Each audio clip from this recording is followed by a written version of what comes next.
आज की video lesson में आप सभी का स्वागत है। मेरा नाम हरदा राजेश कुमार है। मैं गवर्नमेंट डिग्री कॉलेज चंचलगुड़ा के हिंदी विभाग में सहायक प्रोफेसर पद पर कार्यरत हूँ। आज हम जो शिक्षक या कविता पढ़ने जा रहे हैं उस कविता का नाम है नवयुवकों से। नवयुवकों से जो कविता है उसके लेखक का नाम है मैत्री शरण गुप्त। और उन्होंने ये मैत्री शरण गुप्त जी ने जो है ये नवयुवकों से कविता के अंतर्गत भाई हमारे देश के जो नवयुवक है ये अर्थात जिसको हम नौजवान कहते हैं ये भाई युवा अवस्था कहते हैं ये युवा पीढ़ी कहते हैं ये उन्होंने इस कविता के माध्यम से भाई क्या करना चाहिए, भाई नवयुवाओं की जिम्मेदारी क्या होती है ये और नव युवा अवस्था कैसे होती है ये और नव युवा अवस्था में व्यक्ति कब कौन से काम कर सकता है ये और उसे क्या काम करना चाहिए, उसकी जिम्मेदारी क्या हो सकती है, देश के लिए उसका क्या कर्तव्य हो सकता है ये और देश का नवयुवाओं के प्रति किस तरह का भाव रखना चाहिए। इस तरह के जो भाव है कविता के माध्यम से गुप्त जी ने जो है ये एक तरह से मानो ये नवयुवकों को प्रेरणा भी देते हैं, उपदेश भी देते हैं, संदेश भी देते हैं ये और उनको अपने कर्तव्य की तरफ आकर्षित करते हैं। अर्थात हम देखते हैं कि हम कविता जो है ये नवयुवकों में एक तरह से मानो ओज और साहस, धैर्य, संयम, आत्मविश्वास, स्वाभिमान के साथ जीने की यहाँ पर कला को बताती है। और जो नवयुवक होता है ये उसको माना गया है कि भाई नवयुवक जो है ये हमारे देश की नींव है, ये देश की बुनियाद है, ये देश का भविष्य है ये। और जो देश का भविष्य होता है तो उसको चाहिए कि वो अपने समय के साथ अपने कर्तव्य का पालन ईमानदारी के साथ करे, क्योंकि जो युवा अवस्था होती है इसी अवस्था में आदमी बनता भी है और बिगड़ भी जाता है। और जो बन जाता है तो वो आगे टिक जाता है और जो बिगड़ जाता है तो वो पूरी तरह से बिगड़ जाता है। और इस संदर्भ में जो है जैसे युवा पीढ़ी के बारे में बिहारी लाल कहा करते थे, भाई बिहारी लाल ने अपनी कविता में कहा है कि भाई जवानी जो होती है वो तूफानी नदी के समान होती है ये। और जो तूफानी नदी के समान होती है तो जब वो तूफान आता है तो अपने साथ में कई तरह के कारणों को लेकर के आता है। और जब तूफान का पानी जिस रफ्तार से आता है तो तूफान के पानी की रफ्तार की तुलना बिहारी लाल जी ने जो है ये अपने जवानी के साथ की। और कुछ लोग कहते भाई जवानी दीवानी बोल के कहते ही भाई सब विषय अपनी जगह आइए। तो इस तरह के जो जवानी के दौर से आते हैं तो कुछ लोग उस दौर में बह जाते हैं, कुछ डूब जाते हैं, कुछ फंस जाते हैं और कुछ निकल के पार हो जाते हैं। तो जवानी का जो दौर होता है जिसको हम युवा अवस्था कहते हैं, ये लेकर कहना चाहते हैं कि भाई इस अवस्था में व्यक्ति को जो है अपने संयम को, धैर्य को बनाए रख करके अपना जो कर्तव्य है उसका ईमानदारी से पालन करे। और जो व्यक्ति अपने ईमानदारी से पालन करता है उसका लक्ष्य भी उसके सामने ही दिखाई देता है। और जो व्यक्ति अपनी जिम्मेदारियों से विमुख होकर के अगर यदि गलत दोस्तों के साथ में गलत मित्रता के चक्कर में फंस करके गलत राह को पार कर लेता है ये फिर उसकी जिंदगी बर्बाद हो जाती है। इसलिए कहा गया है भाई जो नवयुवा अवस्था होती है ये वो जो है हमारे जीवन की सुदृढ़ नींव होती है ये। और जितनी हमारी देखेंगे कि जीवन की बुनियाद जितनी मजबूत होगी आगे बनने वाली हमारे जिंदगी की सफलता की इमारत भी उतनी मजबूत होगी। और इस तरह से इस लेख में जो है ये कविता में जो है ये गुप्त जी ने जो है एक तरह से मानो पूरे नवयुवक पीढ़ी को, वो चाहे हमारे देश के हो चाहे पूरी कई दुनिया के हो, एक तरह से इनकी जो कविता है ये बड़ी प्रेरणादायक कविता है। भाई लोगों को ये जिम्मेदारी का एहसास दिलाने का प्रयास किया है कि भाई देखो नवयुवा क्या है ये और उनसे किनको किसकी आस है ये। तो इस तरह से हम जो इस कविता है ये इस कविता को पढ़ने के पहले हम यहाँ देखेंगे कि भाई गुप्त जी का व्यक्तित्व और कृतित्व कैसा है। और क्योंकि जब कविता जिस मनस्थिति में कवि या लेखक या साहित्यकार लिखता है तो वो कहीं ना कहीं जो है उस संदर्भ से जुड़ जाता है, अपने आप को जोड़ लेता है या फिर उसका अपना कहीं व्यक्तिगत अनुभव होता है, उसका अपना कहीं चिंतन होता है या उसको अपनी स्वानुभूति होती है ये। तो किसी ना किसी तरह से जो है ये जब किसी के संपर्क में आता है तो वो क्या करता है अपनी कल्पनाओं को जो है ये लेखनी के माध्यम से साकार रूप में पाठक के सामने रख करके समाज के सामने एक आदर्श को स्थापित करना चाहता है। और यही जो विशेषता है ये गुप्त जी के बारे में हम कह सकते हैं कि गुप्त जो है एक सफल कवि और साहित्यकार के रूप में आते हैं ये। और जो है गुप्त जी को जो है इसलिए हम लोग राष्ट्रीय कवि के उपाधि से सम्मानित करते हैं। तो इसलिए हम आगे देखेंगे कि इस कविता का सारांश या विस्तार से अध्ययन करने के पहले हम थोड़ा सा गुप्त जी के व्यक्तिगत जीवन पर हम प्रकाश डालने की कोशिश करेंगे। गुप्त जी के परिचय के अंतर्गत हम देखते हैं कि उनका जन्म 1886 में झांसी के चिरगांव में एक संपन्न प्रतिष्ठित परिवार में हुआ। उनके पिताजी का नाम था रामचरण। स्वयं वे राम भक्त एवं काव्य प्रेमी रहे, क्योंकि हम देखते हैं कि वे यदि पिता भाई कवि भी है और राम भक्त भी है, क्योंकि भाई माँ बाप के आचरण का प्रभाव जो है बच्चों पर भी पड़ता है ये। तो इस तरह से जो है गुप्त जी पर जो है ये उनके पिताजी के आचरणों का प्रभाव पड़ा। और हम यहाँ पर देखते हैं कि भाई कोई ना कोई व्यक्ति जब बड़ा बनता है तो उसके जीवन में किसी ना किसी की प्रेरणा होती है ये। और हम देखते हैं कि यहाँ पर जो गुप्त जी है ये, उनके जीवन में भी जो है आचार्य महावीर प्रसाद द्विवेदी की छत्र छाया में ही काव्य लेखन आरंभ किया। मतलब भाई ये जब काव्य लिखने की जो बात होती है, ये काव्य लिखना अपने आप में बहुत बड़ी चुनौती होती है ये। तो गुप्त जी के जीवन के बारे में हम जब बात करते हैं तो हमें दिखाई देता है या पढ़ने में आता है कि भाई गुप्त जी को छत्र छाया, गुप्त जी जो है ये द्विवेदी जी की छत्र छाया में उन्होंने काव्य लेखन आरंभ किया। और यहाँ तक कि जो है गुप्त जी को हम जो है ये राष्ट्रीय कवि के रूप से हम लोग सम्मानित करते हैं। क्यों सम्मानित करते हैं? क्योंकि उन्होंने भी, मैत्रीशरण गुप्त जी ने भी जो है ये राष्ट्रीय आंदोलनों में भाग लेने लगे के कारण। तो देखिए भाई, जब हम राष्ट्रीय आंदोलन मतलब क्या, जब हमारा देश परतंत्र था, देश की आजादी के लिए कई तरह के आंदोलन चलाए जा रहे थे, क्रांतिकारी जो है ये जलसे किए जा रहे थे ये, तो उन जलसों में भी या फिर उसमें आंदोलनों में गुप्त जी ने भी अपनी सक्रिय भागीदारी दी। और उसके कारण जो है उन्हें बंदी बनाया गया, उनको भी जेल भेजा गया और जिनको कारावास का मतलब भोगना पड़ा ये। तो इस तरह से हम देखते हैं कि भाई जो व्यक्ति अपने देश की स्वाधीनता के आंदोलन के लिए जो अपना समय देता है या उसके अपनी जिंदगी का कुछ क्षण उसके लिए लगाता है, तो वह व्यक्ति भी जो है राष्ट्रीय भक्त के रूप में हम मान सकते हैं। और यहाँ तक हम देखेंगे कि भाई गुप्त जी जो है ये राज्यसभा सदस्य, मतलब देखेंगे कि भाई जब राज्य हमारा देश आजाद हुआ वो भी जो है राज्यसभा के सदस्य बने गए। और यहाँ तक कि उनकी साहित्यिक सेवाओं को देखते हुए आगरा तथा इलाहाबाद विश्वविद्यालय द्वारा डिलीट का मतलब आप देखेंगे, जैसे एमफिल का मतलब होता है मास्टर ऑफ फिलॉसफी, पीएचडी का मतलब होता है डॉक्टर ऑफ फिलॉसफी, और डिलीट का मतलब होता है डॉक्टर ऑफ लिटरेचर, कि उनको उपाधि से सम्मानित किया गया। यहाँ तक कि उनका जो साकेत महाकाव्य है उसके लिए गुप्त जी को जो है मंगला प्रसाद परितोष प्राप्त हुआ ये। यहाँ तक कि उन्हें जो है ये भारत सरकार की ओर से पद्म भूषण उपाधि से भी विभूषित किया गया। तो इस तरह से हम देखते हैं कि भाई जो गुप्त जी जो है बहुमुखी प्रतिभा संपन्न साहित्यकार है। और यहाँ तक कि उनकी रचनाओं के बारे में हम जब विस्तार से देखते हैं तो उनकी रचनाओं में जो है युग स्वर गुंजित हुआ है। युग का मतलब क्या है भाई, समय की मांग जो होती है, समय के साथ जो काम होना चाहिए, समय की जो आवश्यकता होती है, भाई समय के साथ लोगों को कैसे चलना चाहिए, मतलब जैसा समय होता है उसके साथ चल करके अपने आप को बदलना और समाज को नए दिशा में नए रास्ते पर ले आने का प्रयास किया जो जाता है। तो हम लोग इसको मानेंगे कि भाई युग स्वर के रूप में हम लोग इसको हम अभी बता सकते हैं। यहाँ तक कि गुप्त जी की विशेषता यह रही कि उन्होंने गौरवपूर्ण अतीत को, मतलब देखेंगे जो हमारा अतीत जो हुआ करता, पास्ट जिसको हम लोग कहते हैं, उसको उन्होंने बहुत ही आदर्श के साथ प्रस्तुत किया अपनी रचनाओं में। और उसके साथ साथ उन्होंने जो है ये भविष्य का भी भव्य रूप, मतलब देखेंगे कि भाई हमारा अतीत क्या था, वर्तमान क्या है और भविष्य क्या है ये। तो गुप्त जी ने जो है ये अपने काव्य रचना में जो है भारत की जो संस्कृति है, सभ्यता है, उसके आचार है, विचार है, उन्होंने बहुत ही सुंदर ढंग से जो है अपने भावों में इसको संजोया और साहित्य के माध्यम से पाठक के सामने रख दिया ये। और इस तरह से हम देखते हैं कि भाई गुप्त जी की जो रचनाएं हैं उन्होंने मानव के विकास के लिए, मनुष्य जीवन में भाई कौन से कदम पर कौन सा काम कैसे करना चाहिए, और इस तरह से उन्होंने मानव के जीवन में उद्धार के लिए, मानव जीवन के उद्धार के लिए किस बातों की आवश्यकता होती है ये, इस तरह के ऐसे कई सार्थक और ऐसे कई जो महत्वपूर्ण विषयों को उन्होंने अपने काव्य के माध्यम से पाठक तक पहुंचाने का प्रयास किया। इसलिए हम देखते हैं कि भाई गुप्त जी जो है ये मानवतावाद के पोषक और एक समर्थक के रूप में हमारे सामने आते हैं। यहाँ तक कि हम देखते हैं कि भाई गुप्त जी की जो काव्य रचनाएं हैं ये, उसमें राम भक्ति भी अधिक सुंदर रूप से प्रस्फुटित हुई है। आगे हम देखते हैं कि उनके काव्य में वर्तमान युग के प्रति आस्था, राष्ट्रीयता दिखाई देती है। यहाँ तक कि उनकी जो भारत भारती जो रचना है उसमें राष्ट्र की वाणी मुखरित होने के कारण तत्कालीन नवयुवकों की कंठहार रही है ये रचना। और गुप्त जी के काव्य में मनोरंजन के उपदेश का मर्म भी निहित है ये। उनके काव्य में उनका व्यक्तित्व झलकता है ये। उनकी भाषा परिनिष्ठित खड़ी बोली रही है ये।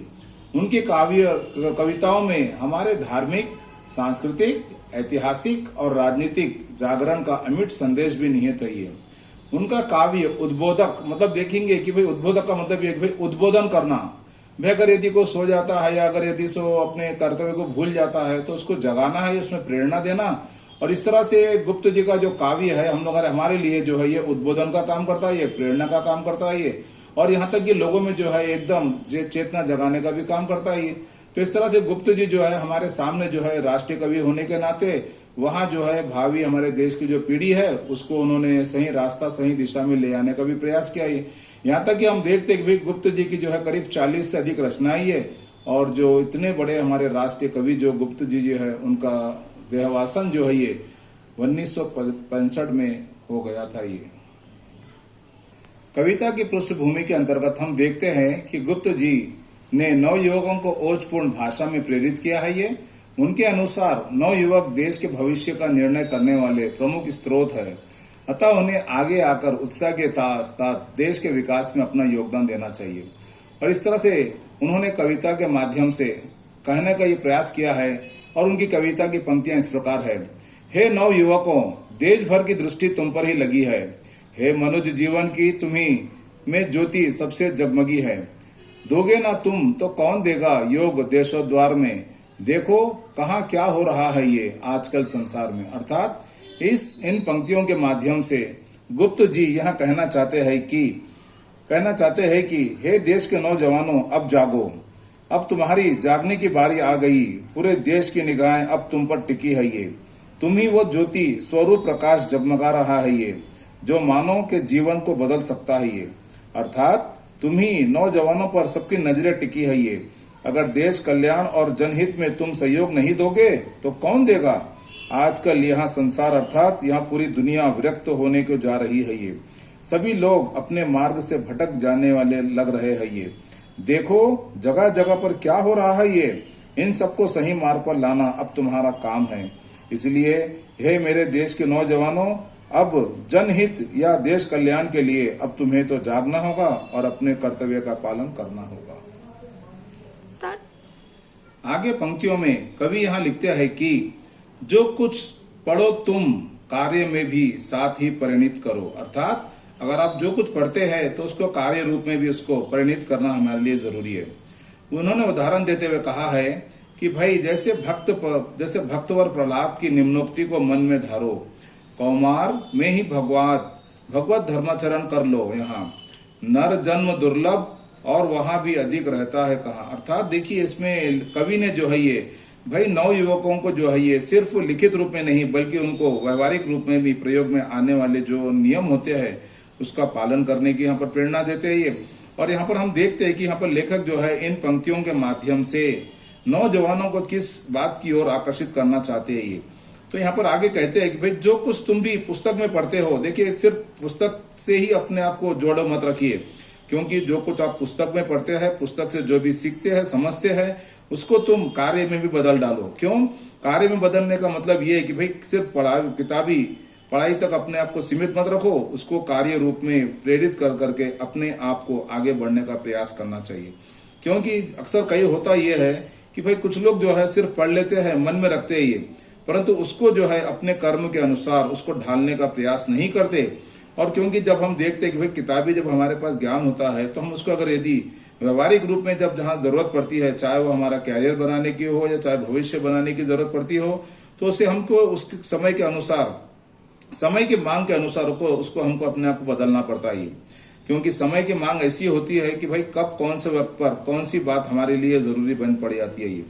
और इस संदर्भ में लेखक या कवि गुप्त जी उन्होंने बताया है कि जिस प्रकार से भक्त प्रहलाद के नियमों को अपने जीवन में और उनकी बातों को अपने आचरण में ढाल लेना चाहिए, उनका हमें अनुकरण करना चाहिए। क्यों कि जो भक्त प्रहलाद जिस लक्ष्य को, उद्देश्य को लेकर के उन्होंने जिस बात को उन्होंने अपने जीवन में अपनाया था और अपने लक्ष्य को प्राप्त किया था, ये उसी तरह से भक्त प्रहलाद के आचरण को भी हमें अपने जीवन में अपनाना चाहिए। क्यों कि जब हम कोई काम करते हैं तो उस काम के अंतिम लक्ष्य तक पहुंचने के लिए हमको अपने आप को तैयार करना पड़ता है। और यहाँ पर बताते हैं कि आगे यहाँ पर ये भाई जैसे भगवान द्वारा कही गई बातों को बाल्यावस्था में ही अक्सर आप देखते होंगे भाई जैसे कोई माँ बाप जो होते हैं बच्चों को बचपन से ही अच्छी शिक्षा देते हैं, अच्छे आचरण देते हैं, अच्छी बातचीत सिखाते हैं, अच्छे व्यवहार सिखाते हैं, अच्छी बातचीतों के द्वारा उनके जीवन का उद्धार करना चाहते हैं। और इसलिए कहते हैं कि यहाँ पर भगवान द्वारा कही गई बातों को बाल्यावस्था में ही अपना धर्म समझकर, धर्म का मतलब यह होता है कि भाई आदमी को धारण करना चाहिए अच्छी बातों को, जो अच्छी बातें होती है धर्म के स्वरूप के अनुसार हमें उसको धारण करना चाहिए और उसको हमें अपने जीवन के आचरण में ला करके उसका अनुकरण करते रहना चाहिए। क्योंकि अक्सर कहा जाता है जो व्यक्ति अभ्यास करता है उस क्षेत्र में वह अभ्यस्त हो जाता है ये। और इसलिए यहाँ पर हम देखते हैं कि भाई गुप्त जी जो है ये हर वक्त के अनुसार व्यक्ति को किस तरह से अपने आप को ढालने की जरूरत पड़ती है उसको यहाँ पर बताने का प्रयास किया है। और इसलिए कहते हैं कि भाई हमारा जीवन जो है ये कठिनाइयों से भरा हुआ है ये, और कठिनाइयों से जो जीवन भरा हुआ है ये, और यहाँ जीवन भी जो है कठिनाइयां आती है ये, और आदमी की जो है परीक्षा लेती है, कसौटी पे कसती है ये, और जो हार जाता है वो जिंदगी से भी हार जाता है। इसलिए यहाँ पर लेखक एक तरह से नवयुवकों को प्रेरणा देते हैं कि भाई मुसीबतें आती है ये, मुसीबतों का काम आना जाना ये, परंतु हमें अपने जीवन में कभी हार नहीं मानना चाहिए। और जब अगर यदि हम हार मान जाते हैं तो हमारा जीवन से भी हम अपने हार मानने के लायक बन जाते हैं। अर्थात यहाँ पर कवि कहना चाहते हैं कि जो भी भगवान से संबंधित प्राप्तियां, अर्थात देखिए अगर यदि आप अच्छा काम करेंगे, अच्छा आचरण करेंगे, अच्छे विचार रखेंगे, अच्छी सोच रखेंगे, तो आपके जैसा अन्न खाते हैं वैसा मन बनता है। वैसी बातें यहाँ पर बताने का प्रयास करते हैं कि अगर यदि हम भगवान से हमको जो भी अच्छी प्राप्तियां हैं वो प्राप्तियां प्राप्त करने का अगर मौका मिलता है तो उसे हमें प्राप्त करने के लिए सदा अपने आप को तैयार रखना चाहिए। और आगे यहाँ बात कहते हैं कि भाई देखो जो प्राप्तियां मिली है वो पहले तो उसको ले लो, और जो नहीं है उसके लिए कोशिश करते रहो। क्योंकि यहाँ पर बताना चाहते हैं कि भाई इस यहाँ जीवन जो है इतना अमूल्य है कि यहाँ जीवन जब एक बार मिलता है तो फिर बार बार मिलने की कोई हमारे पास संभावना नहीं रहती है ये। इसलिए इस जीवन में जो है हम जो उपलब्धियां प्राप्त करना चाहते हैं ये, उन उपलब्धियों के लिए जो है हमको सत्य मार्ग पर चल करके सद्गुणों को अपना करके अपने जीवन का उद्धार करना चाहिए। देश के विकास में अपना महत्वपूर्ण योगदान देने के लिए सदा तैयार रहना चाहिए। आगे की पंक्तियों के अंतर्गत यहाँ पर गुप्त जी लिखते हैं कि भाई दो पंथ दो पथ, मतलब देखिए दो रास्ते हैं ये, एक है असंयम और संयम। तुम्हें अब सब कहीं, पहला अशुभ है दूसरा शुभ है, इसे भूलो नहीं, पर मन प्रथम की ओर ही तुमको झुकाएगा अभी। यदि तुम ना संभलोगे अभी तो फिर ना संभलोगे कभी। अर्थात यहाँ पर देखेंगे कि जो कवि जो है यहाँ पर भाई व्यक्ति को जो है कौन से दिशा में जाना चाहिए, कौन से ओर जाना चाहिए, इस तरफ हमारा ध्यान आकर्षित करते हुए नवयुवकों से कहना चाहते हैं कि अब तुम्हारे सामने दो ही रास्ते हैं ये, या तो तुम अपने रास्ते से विचलित हो जाओ या धैर्य धारण करके अपने सही मार्ग पर चलते रहो। क्योंकि आप देखेंगे कि भाई जो सच होता है वो बहुत ही कड़वा होता है और जो गलत होता है वो बड़ा आसान दिखता है, परंतु बाद में उसके जो परिणाम होते हैं वो बड़े दुखदायी होते हैं। और इसलिए अक्सर कहा जाता है कि भाई सांच को आंच नहीं होती है ये। और इस तरह से लेखक यहाँ बताना चाहते हैं कि भाई जो गलत काम होता है वो बहुत अच्छा लगता है ये, परंतु जो अच्छा काम होता है ये बहुत ही कठिन दिखता है ये। तो कहने का मतलब लेखक कहना चाहते हैं कि भाई जो गलत काम होता है उसको आसानी से हम प्राप्त कर सकते हैं, और जो सही काम होता है थोड़ा मुश्किलों का सामना करना पड़ता है। इसलिए आगे लेखक यहाँ पर कवि कहना चाहते हैं कि भाई धैर्य को धारण करके अपने सही मार्ग पर चलते रहो। यहाँ सब कुछ अब तुम पर ही निर्भर है। देखिए अच्छे बनना भी तुम पर है या गलत रास्ते पे जाना भी तुम्हारे पर निर्भर है। अक्सर आप देखते हैं कि जैसे कई परीक्षाओं में जो है कई बच्चे जो है पढ़ लिख करके इतनी मेहनत करके आते हैं ये, और जब वो मेहनत करके पढ़ लिख करके पास हो जाते हैं तो उनको अपनी खुशी अलग होती है, परंतु गलत रास्ते पर चल करके जो लोग कुछ सफलता प्राप्त कर लेते हैं, परंतु कहीं ना कहीं उनके मन में यहाँ भाव बना रहता है कि भाई मैंने सही ईमानदारी से काम नहीं किया। मतलब जो काम अच्छा होता है उसकी हमको प्रेरणा या उसका अनुभव या उसकी खुशी एक अलग होती है ये। और इसलिए लेखक कहना चाहते हैं कि भाई तुम्हें पता होना चाहिए कि पहला मार्ग हमारे लिए अशुभ का संकेत दे रहा है, मतलब जो गलत काम होता है या गलत रास्ते से जाते हैं हम लोग, और दूसरा जो है शुभ का संकेत देता है। देखिए कि भाई यहाँ पर हमारे सामने दो है, यहाँ पर ये भाई संयम और असंयम और संयम है। तो जो आदमी संयम के साथ काम करता है वहां काम उसको सफलता के रास्ते तक लेके जाता है, और एक तरह से जो संयम होता है वो शुभ का संकेत देता है ये। और इसे हम देखते हैं कि भाई अब इसे बुद्धिमानी से परखना तुम्हारा काम है। अब देखेंगे कि भाई सही क्या है गलत क्या है। ये नौजवानों अक्सर क्या होता है, ये गलत लोगों के चक्कर में, बातों में, उनके खान पान के बीच में, या जैसे रंगत संगत पंगत कहते हैं जिसको हम लोग, उनके चक्कर में अगर आ गए तो वो भी दलदल में फंस जाते हैं। इसलिए यहाँ पर लेखक कवि कहना चाहते हैं कि भाई से बुद्धिमानी से परखना तुम्हारा कर्तव्य है ये। तुम्हें इन दोनों रास्तों को भूलना नहीं चाहिए। देखिए भाई दोनों भी रास्ते आपके सामने, बनने का भी है बिगड़ने का भी है, परंतु तुम्हारा मन जो है ये, अगर जो व्यक्तियों का मन बड़ा चंचल होता है ये, वो चंचल मन जो होता है आदमी को गलत काम की तरफ प्रेरित करता है, आकर्षित करता है ये। और इसलिए लेखक कवि कहना चाहते हैं कि भाई तुम्हें इन दोनों रास्तों पर चलते समय बहुत ही सावधानी से अपने आप को बनाए रखना पड़ता है।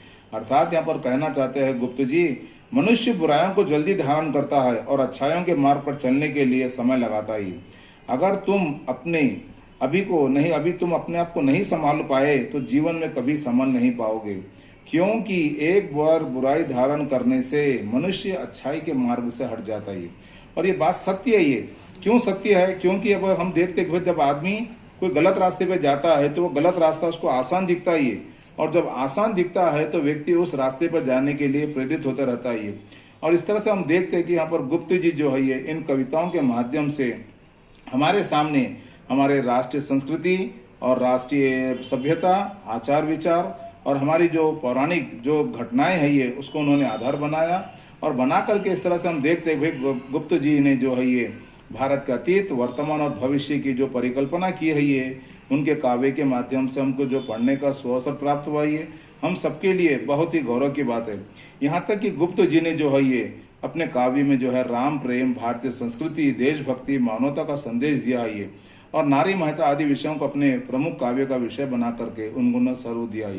कहने का मतलब यह है कि भाई कवि जो है इतने संवेदनशील है ये, और इतने अपने भावों के माध्यम से, अनुभूति के माध्यम से, चिंतन के माध्यम से, मनन के माध्यम से उन्होंने जो है देश के नौजवानों को जो है किस मार्ग पर चलना चाहिए, उनका कर्तव्य क्या होना चाहिए, देश के लिए जब जरूरत पड़ती है देश के त्याग बलिदान के लिए अपने आप को तैयार रखना चाहिए, और जीवन में कौन से पग पर कौन सा काम करना चाहिए, इस तरह से उन्होंने नौजवानों के लिए जो है प्रेरणादायक यहाँ पर कविता लिख करके उन्होंने हमारे जीवन पर, हमारे साहित्य पर, हमारे नवयुवा पीढ़ी पर उन्होंने बहुत बड़ा एहसान किया है। हम उनके आभारी रहना चाहिए और उनके बताए गए मार्ग पर चलने के लिए सदा हमें अपने आप को तैयार रखना चाहिए। यहाँ कविता का संदेश है ये।